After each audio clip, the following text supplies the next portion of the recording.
So my boyfriend played for York for about a year before I went along to the first Quidditch match.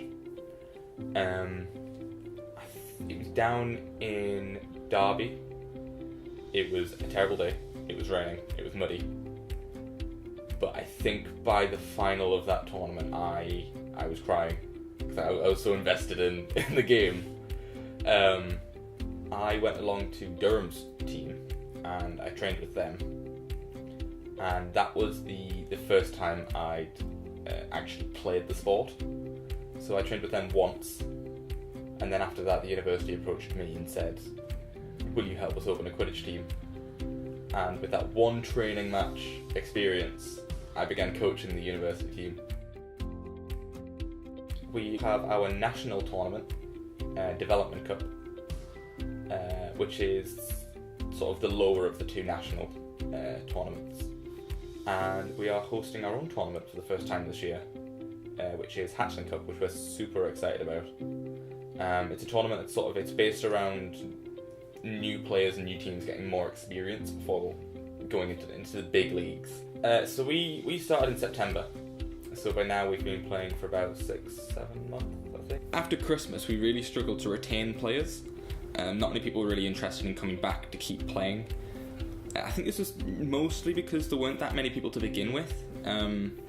We would usually only have 7 or 8 people turning up to a training session, but after Christmas we only had 3 or 4. But there was one person that stuck around throughout the whole year, and that was Tom. I saw Quidditch on a YouTube video. It just came up on my recommended videos, and we played it, and it was fascinating. 3 roles as well as millions of rules is very attracting. It was really good. It was a little, because it's such a niche sport, it was like a little community that we all knew the little rules and everything, that we all knew each other, because learning those things together, I don't know, it's kind of it's a bit like in a course that you're all together learning the same thing. It's interesting, and that's what brings everyone together. For the people who kept going along and wanted to do tournaments or more matches and everything, it was a bit annoying because half of the team had left. But yeah, I'm really excited for Hatchling Cup. We're up against similar players who have similar abilities, and then we can, by playing together, you're not just getting beaten up, you're also kind of developing with that team as well as your home team. So when it came to planning, I knew it would be a big thing. Although it's a small tournament, it's really laid back, it's still 150-200 people. In terms of things I didn't consider when I first started planning, the weather. Also looking at weather, it's not great for the next week. Right. It's meant to snow every day from Tuesday. Is it really? Yeah. Right. So, do we have A plan B? Yeah, basically.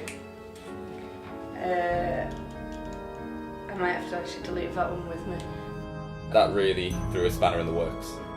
Heavy snow and freezing conditions across the UK are causing major disruption to roads, railways and air travel. The Met Office has announced its highest level of alert, issuing a red warning. That means extremely heavy snow is expected to cause widespread damage, and people should take immediate action to keep themselves safe. So it was a real shame that Hatchling Cup was cancelled. It was something that the whole team was looking forward to. But at least we've got Development Cup coming up, so we've just got to focus on that from now on. So we just got an email from QUK, which is our governing body, saying that we need at least 9 players to attend Dev Cup. We currently have a team of 5, which means that we're going to have to play with another team as sort of a merged roster just to even attend.